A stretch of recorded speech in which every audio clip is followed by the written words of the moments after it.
बार की बात है, भगवान शिव और माँ पार्वती आपस में वार्तालाप कर रहे थे। तभी वहाँ भगवान गणेश जी आ जाते हैं।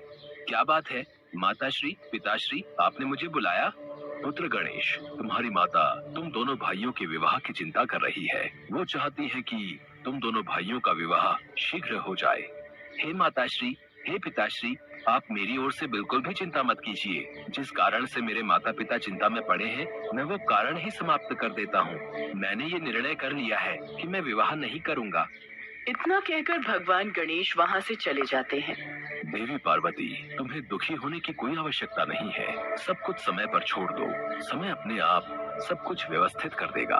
और देखना, तुम्हारा पुत्र गणेश एक दिन विवाह के लिए अवश्य मान जाएगा। उधर भगवान गणेश वन में तपस्या करने के लिए चले जाते हैं। भगवान गणेश ध्यान मग्न थे। तभी वहाँ पर देवी तुलसी आ जाती हैं और भगवान गणेश के विचित्र रूप को देखकर वो बहुत प्रभावित होती हैं।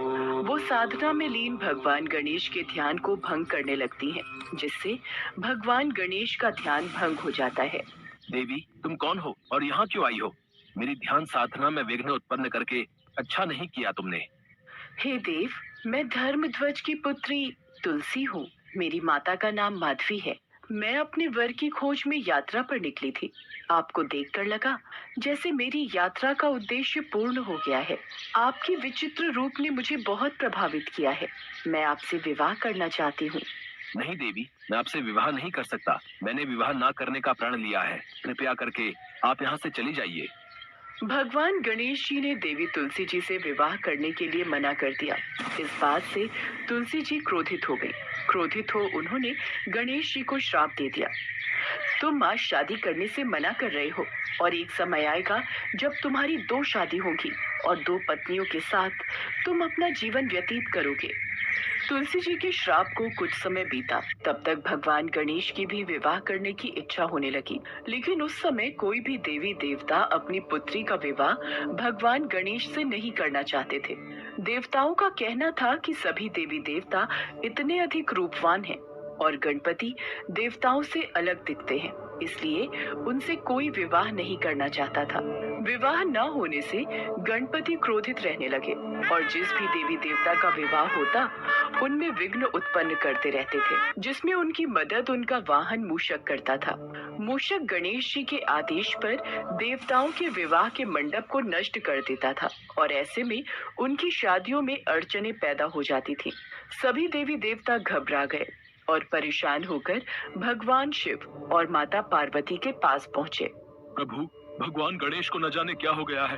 जिस किसी का भी विवाह होने वाला होता है, उसमें विघ्न उत्पन्न करने के लिए मूषक को भेज देते हैं और वो सारे मंडप और विवाह के व्यवस्थित स्थल को तहस नहस कर देता है। सभी देवी देवता अपने विवाह को लेकर बहुत चिंतित हैं।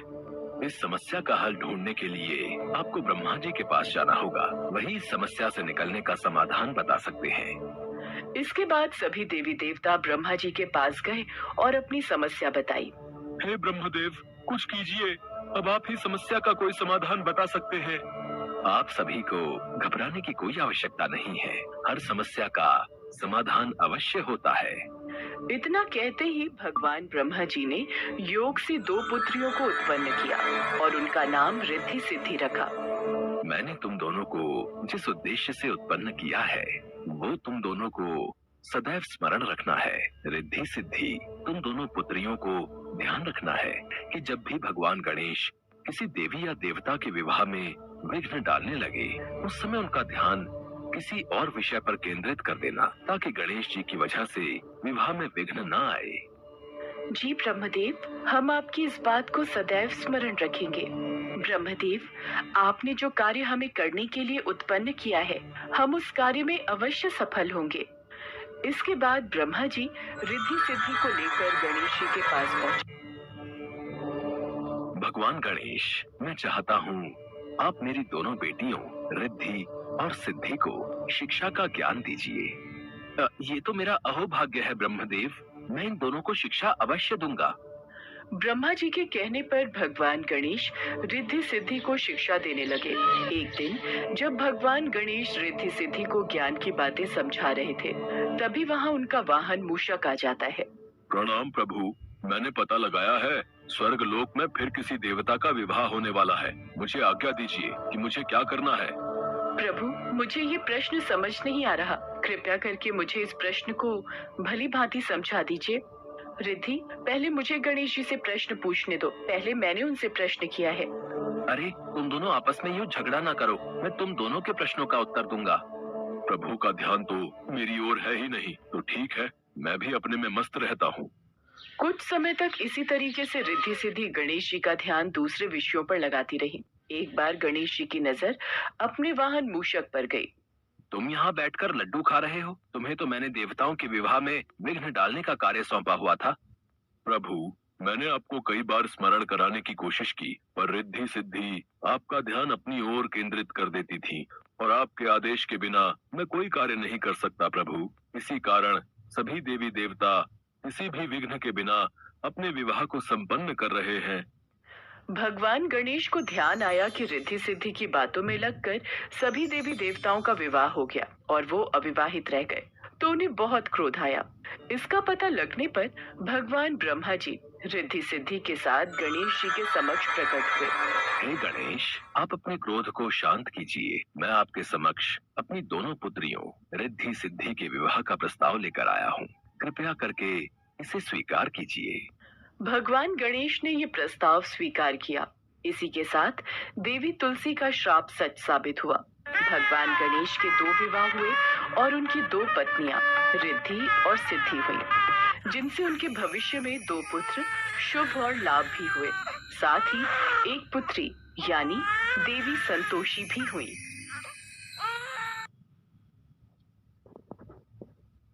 आखिर वो दिन आ ही गया जिसका सबको बेसब्री से इंतजार था। शिव पार्वती के विवाह का शुभ दिन यानी कि शिवरात्रि का पावन दिन। वर वधू दोनों पक्ष इस विवाह को लेकर उत्साहित थे। देवी पार्वती की हल्दी लगने की रस्म आरंभ हो गई थी। स्वर्ग लोक की सभी देवियां, अप्सराएं, सखियां पार्वती को हल्दी का लेप लगाकर अपना आशीर्वाद प्रदान कर रही थी।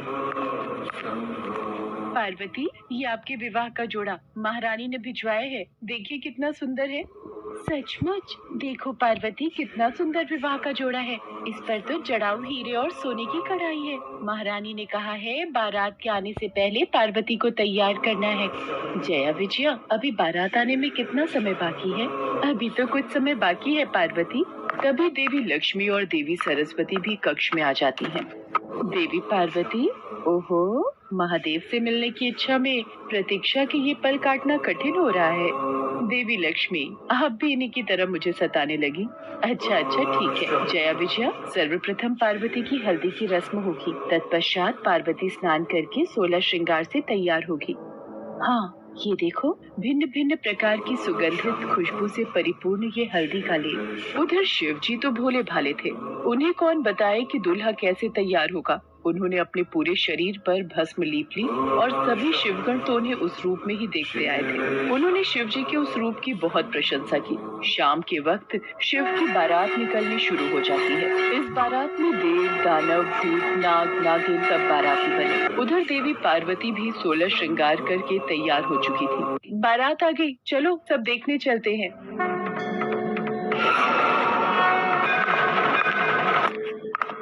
पार्वती, महादेव ये कैसा हुलिया बनाकर आ गए हैं। भूत प्रेत पिशाच संग लिए मानो ऐसे ही चले आए हैं। मैं तो उनके सामने नहीं जाऊंगी। डर के मारे तो मेरे हाथ पांव कांप रहे हैं।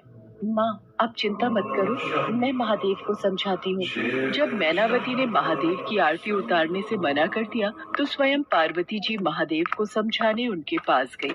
प्रभु, आपका यह रूप देखकर सभी बाराती और माँ भी डर गई है। वो तब तक आपकी आरती नहीं उतारेंगी जब तक आप दूल्हे की वेशभूषा में नहीं आएंगे। कृपया करके आप स्नान आदि से निवृत्त होकर इस भस्म को शरीर से उतारकर सुंदर वस्त्र पहनकर सबके समक्ष आइए, अन्यथा कहीं ऐसा न हो हमारे विवाह में कोई बाधा आ जाए। ठीक है पार्वती, यदि आपकी यही इच्छा है तो हम ऐसा ही करेंगे।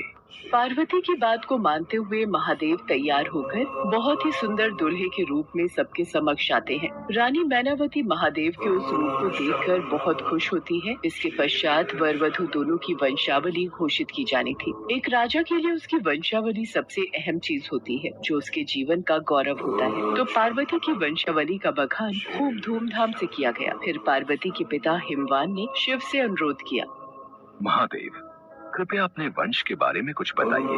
आप शून्य क्यों हो गए? कुछ तो बोलिए। अब पार्वती, ये महादेव चुप क्यों बैठे हैं? समाज के लोग कुलीन नजरों से हमारी ओर देख रहे हैं। राजा महाराजा और पंडित सब में फुसफुसाहट शुरू हो गई है। जब वधु पक्ष के सभी पंडित और राजा शिव जी की ओर घृणा से देखने लगे तो नारद मुनि ने देखा भगवान शिव मौन अवस्था में आ गए हैं। नारद मुनि से रुका नहीं गया और वो सभा के बीच अपनी वीणा के तार खींचकर ध्वनि उत्पन्न करने लगे। नारायण नारायण। नहीं, इनके माता पिता ही नहीं है, इनकी कोई विरासत नहीं है, इनका कोई गोत्र नहीं है, इनके पास कुछ नहीं है, इनके पास अपने खुद के अलावा कुछ नहीं है। हम ऐसे लोगों को जानते हैं जो अपने पिता या माता के बारे में नहीं जानते। ऐसी दुर्भाग्यपूर्ण स्थिति हो सकती है, मगर हर कोई किसी न किसी से जन्मा है। ऐसा कैसे हो सकता है कि किसी का कोई पिता या माँ ही न हो? क्योंकि महादेव स्वयंभू है, इन्होंने खुद की रचना की है। इनके न तो पिता है न माता, इनका न कोई वंश है न परिवार।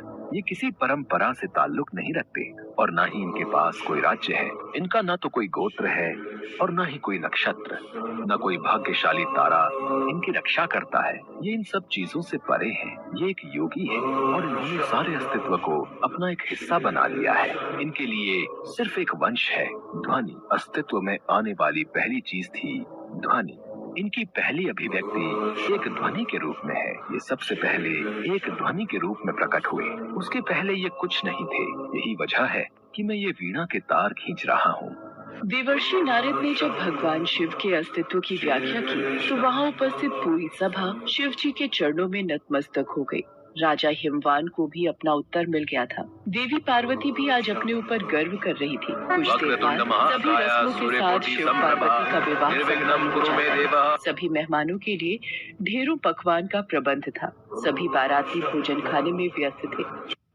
महादेव, मेरा तो हृदय बोल रहा है आज पूरे ब्रह्मांड में नृत्य करूं। तो देर किस बात की है नंदी? आज तो पूरा विश्व नृत्य करेगा। देवी पार्वती, आप देख रही हैं ना, ये सब आज कितनी प्रसन्न है। हाँ प्रभु, आपके ये भक्तगण मनमौजी होकर अपनी प्रसन्नता बिखेर रहे हैं। सब लोग मिलकर भोजन का आनंद उठाते हैं। उसके पश्चात माँ पार्वती की विदाई का समय आ जाता है और वो अपने माता पिता से गले लगकर रोने लगती हैं। पुत्री, तुम्हें संसार की सारी खुशियाँ मिले। मेरा आशीर्वाद सदैव तुम्हारे साथ है। महादेव, जाने अनजाने हमसे कोई भूल हुई हो तो क्षमा कर दीजिएगा। पार्वती, अब तुम महादेव की अर्धांगिनी हो। अपने पति के हर सुख दुख में तुम इनका सदैव साथ देना। माँ पिताजी, आप भी अपना ख्याल रखना। राजा हिमवान, पार्वती पर पहला हक आपका है, इसलिए निसंकोच आप कभी भी पार्वती को मिलने आ सकते हैं और पार्वती भी आप दोनों से बिना मिले नहीं रह पाएंगी। इसलिए पार्वती, आप जब चाहें अपने माता पिता से मिलने आ सकती हैं। राजा हिमवान, रानी मैनावती और समस्त अतिथियों का आशीर्वाद प्राप्त कर देवी पार्वती भगवान शिव के साथ खुशी खुशी अपनी ससुराल विदा हो जाती हैं।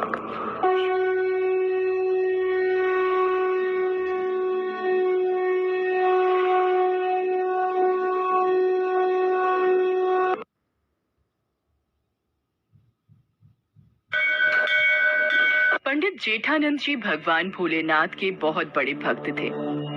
वो वाराणसी में रहते थे। शिव मंदिर में एक पुजारी के पद पर वो कई वर्षों से सेवा कार्य कर रहे थे। शिव पुराण, शिव व्रत उद्यापन, शिव चालीसा और शिव भजन कीर्तन आदि की पूजा विधि का कार्य वो भली भांति संभालते थे। अरे पंडित जी, आज आप बड़ी सुबह सुबह ही तैयार हो गए। सुशीला, आज किसी के घर में सावन सोमवार की पूजा है तो वो शिव पुराण का पाठ करवाना चाहते हैं। इसलिए मंदिर में पूजा कार्य करके सीधा उन्हीं के घर चला जाऊंगा। आने में शाम हो जाएगी। पंडित जी शिव मंदिर में पूजा करके उन लोगों के घर पहुंचते हैं जहां शिव पुराण का पाठ करवाना था। पूजा की तैयारी के बाद वो भगवान शिव के लिए एक आसन लगाते थे और उसके सामने एक त्रिशूल और डमरू स्थापित करके पूजा शुरू करते थे। ये जेठानंद पंडित जी का नियम था। अरे ये पंडित जी पूजा से पहले एक आसन, ये त्रिशूल और ये डमरू क्यों स्थापित करते हैं भाई? जेठानंद पंडित जी से जब भी पूछते हैं वो यही कहते हैं कि जब वो पूजा करने लगते हैं तो स्वयं भगवान शिव उनकी पूजा सुनने के लिए इस आसन पर विराजित होते हैं। ये तो श्रद्धा भाव है पंडित जी का, तभी तो विश्वास के साथ ये आसन लगाते हैं, है कि नहीं? पंडित जेठानंद पूजा करवा कर घर आ जाते हैं। आ गए आप, चलो भोजन कर लो। अब कल से तो आपको मंदिर में भी समय लगेगा। शिव मंदिर में भक्तों की भीड़ लगनी शुरू हो जाएगी। हाँ, कल शिवरात्रि है तो सभी कांवड़िए शिवलिंग पर जलाभिषेक करेंगे। दूर दूर से शिव मंदिर में लोग पूजा करने आते हैं। भक्तों की भीड़ रहेगी कल तो। अगले दिन पंडित जेठानंद सुबह सुबह मंदिर पहुंचते हैं। हाँ, ये प्रभु शिव शंकर का आसन बिछा देता हूँ, फिर पूजा आरंभ करूंगा। पंडित जी, कोई बहुत पहुंचे हुए महाराज शिव मंदिर में दर्शनों के लिए आ रहे हैं। उनके पीछे भक्तों की भीड़ भी है। आइए महाराज आइए, आज शिवरात्रि के पावन अवसर पर इस मंदिर की शोभा बढ़ाइए। स्वामी महाराज की जय, स्वामी महाराज की जय। सबका कल्याण हो। पहले हम मंदिर में थोड़ी देर विश्राम करना चाहेंगे। अच्छा, तो ये आसन हमारे लिए बिछाया है। अति सुंदर, अति सुंदर। क्षमा कीजिए स्वामी महाराज, ये आसन तो मैं भोलेनाथ के लिए सजाता हूँ। वो मेरी पूजा में अपनी हाजिरी देकर उसे संपूर्ण करते हैं। मूर्ख, कभी भगवान भी ऐसे आसन पर आकर बैठ जाएंगे? ये असंभव है, ये तुम्हारा पागलपन है। मेरा विश्वास है, जो कई वर्षों से मैं ये आसन बिछाता हूँ और मुझे पता है भगवान शंकर सदैव मेरी पूजा में इस आसन पर विराजमान होते हैं। अच्छा, तो फिर प्रमाणित करके दिखाओ पंडित जी कि सच में भगवान शंकर इस आसन पर बैठते हैं। स्वामी महाराज, भगवान में आस्था और विश्वास ही हमारी पूजा को सफल बनाता है। इधर उधर की बातें मत करो पंडित जी, मुझे प्रमाण दो कि इस आसन पर शंकर महाराज विराजित होते हैं।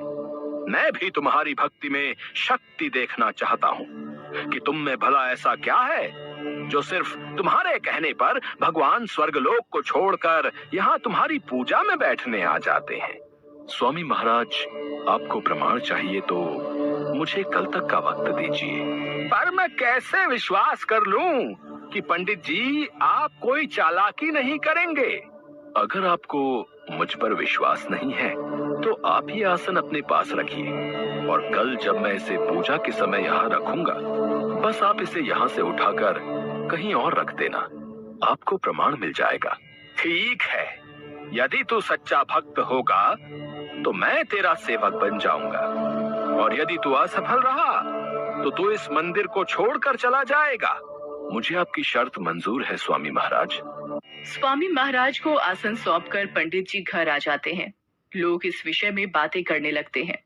पता नहीं भाई, अब कल देखते हैं किसकी जीत होगी और कौन हारेगा। हाँ भाई, पुजारी जी बरसों से इस मंदिर की सेवा कर रहे हैं, उनको विश्वास होगा भगवान शंकर पर, तभी तो इतनी बड़ी बात कह दी।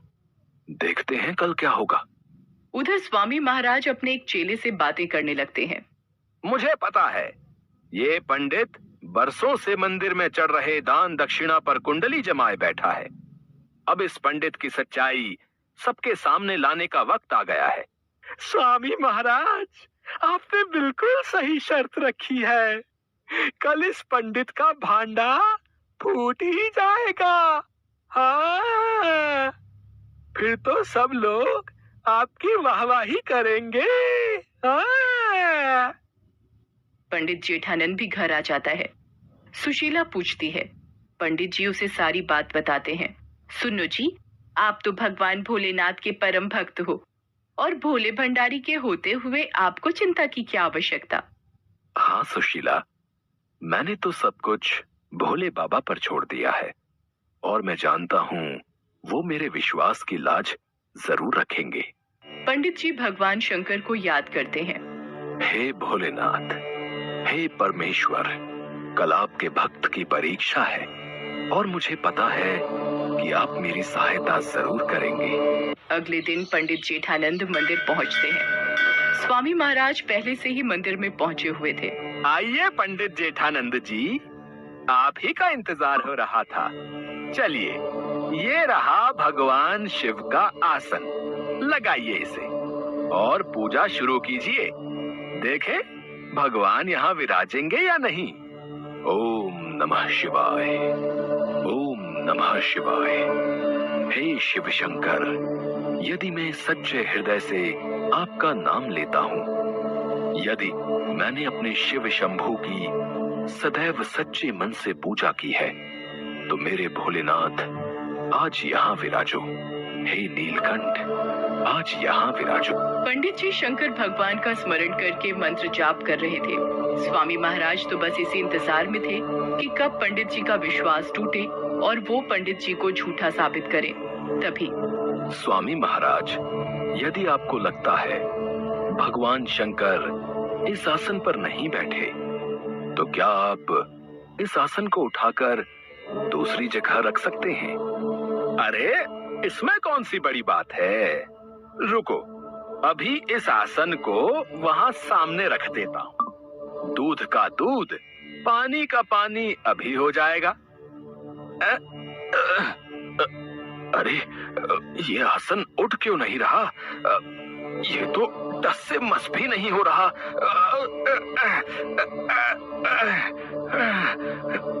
ये असंभव है। अरे, मैं तो जोर लगा रहा हूँ, ये आसन उठाना मेरे लिए मुश्किल है। तो क्या सचमुच भगवान शंकर इस पर बैठे हुए हैं? तभी स्वामी महाराज को महसूस होता है जैसे किसी ने उनके हाथ को ही छिटक दिया हो। वो घबरा जाते हैं और पंडित जी से क्षमा मांगते हैं। सब लोग इस चमत्कार को देखकर आश्चर्य में पड़ जाते हैं। हे महादेव, आप सचमुच इस आसन पर बैठे हैं, मुझे यकीन हो गया। पंडित जी, मुझे माफ कर दीजिए, आपकी भक्ति जीत गई। मैं गलत था। आप तो सचमुच भगवान भोलेनाथ के सच्चे भक्त हो। नहीं नहीं स्वामी महाराज, भगवान शंकर के लिए सभी भक्त एक समान हैं। बस विश्वास और लगन की आवश्यकता होती है। भगवान शंकर ने पंडित जेठानंद का विश्वास टूटने नहीं दिया। स्वामी महाराज को पता चल गया था कि पंडित जेठानंद की भक्ति में बहुत शक्ति है और वो शक्ति सभी के पास होती है। बस उसमें श्रद्धा का दीपक जलाने की जरूरत होती है।